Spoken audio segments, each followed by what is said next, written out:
Oke, halo semuanya. Selamat siang. Selamat datang di podcast dalam kewarganegaraan dengan judul Membangun Komunitas Berkelanjutan Berbasis Nilai Gotong Royong. Optimasi peran warga dalam penataan lingkungan pemukiman. Ini terkait dengan SDGs nomor 11, yaitu kota dan komunitas.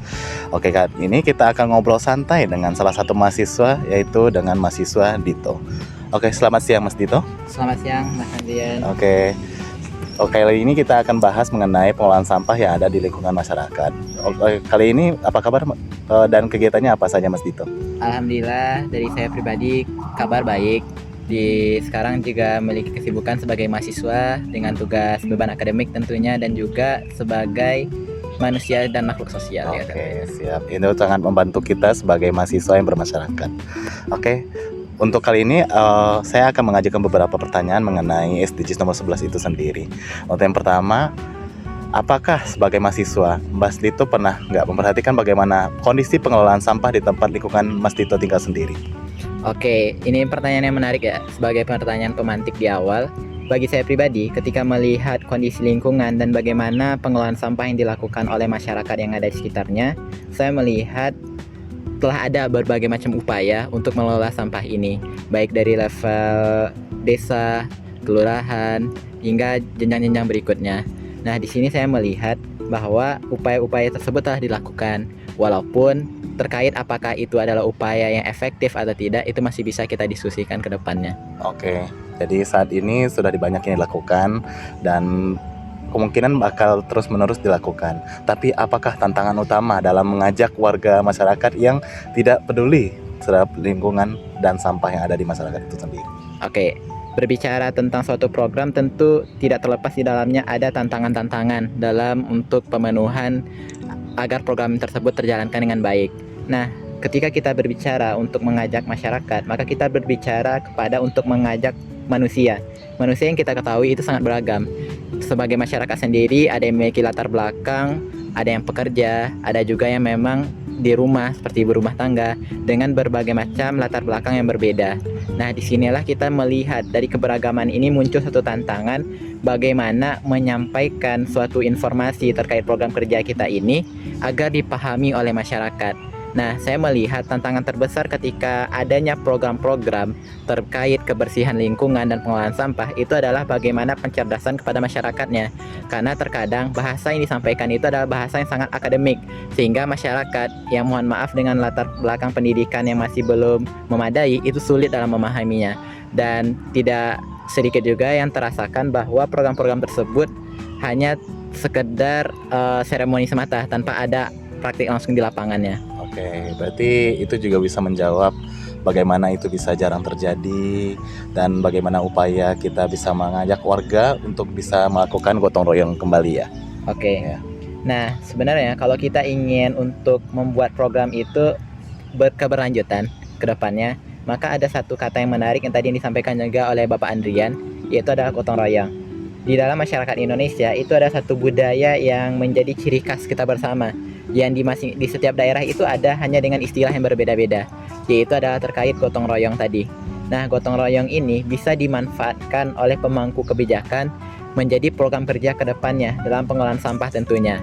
Nah, disinilah kita bisa melihat dari tadi yang ada sebuah tantangan, ternyata ada potensi juga di baliknya. Jadi ketika kita melihat suatu arah ke depan, kita bisa melihatnya dengan pandangan yang lebih luas. Oke, jadi bagaimana pandangan kita yang lebih luas dan mungkin objektif apa yang akan kita lakukan ke depannya. Dan dari Mas Dito tahu, apakah dari program yang ada di lingkungan Mas Dito itu sendiri, apakah ada pengelolaan sampah, dan jika ada seperti bank sampah dan pengelolaan dengan dinas lingkungan, apakah itu sudah ada terjadi atau belum?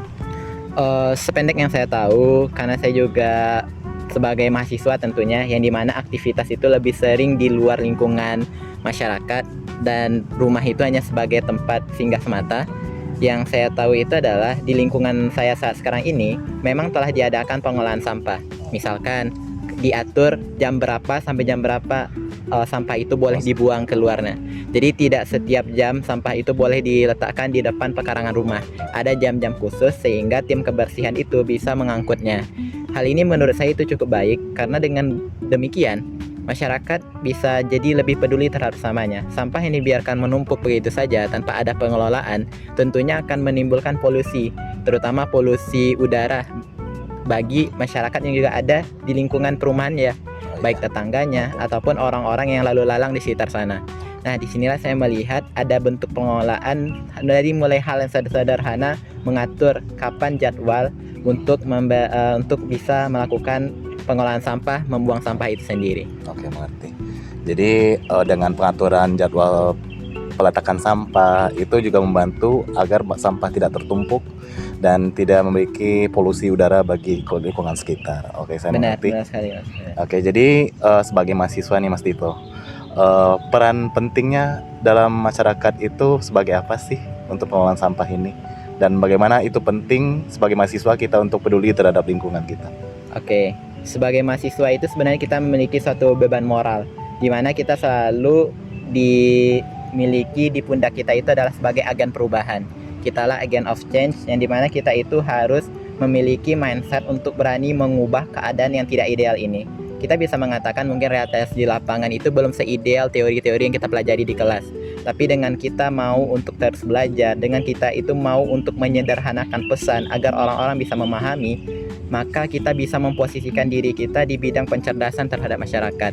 Di samping itu kita juga bisa memberikan kajian-kajian agar pemangku kebijakan bisa memberikan suatu program kerja yang efektif dan juga efisien dalam pelaksanaan program kerja tersebut. Nah, disinilah saya pribadi melihat Mas Andrian bahwa kita bisa mengambil peran di dalam hal tersebut. Oke, itu juga sebagai ide yang akan Mas Dito bawa sebagai mahasiswa dalam mengetahui apakah gebrakan-gebrakan dalam peduli lingkungan di masyarakat.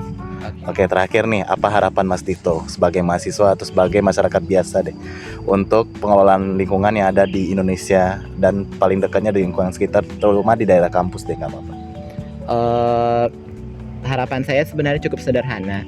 Yang dinamanya ketika kita melihat suatu permasalahan, kita bisa melihatnya itu dari perspektif bottom ke up, dari bawah ke atas, ataupun dari perspektif atas ke bawah.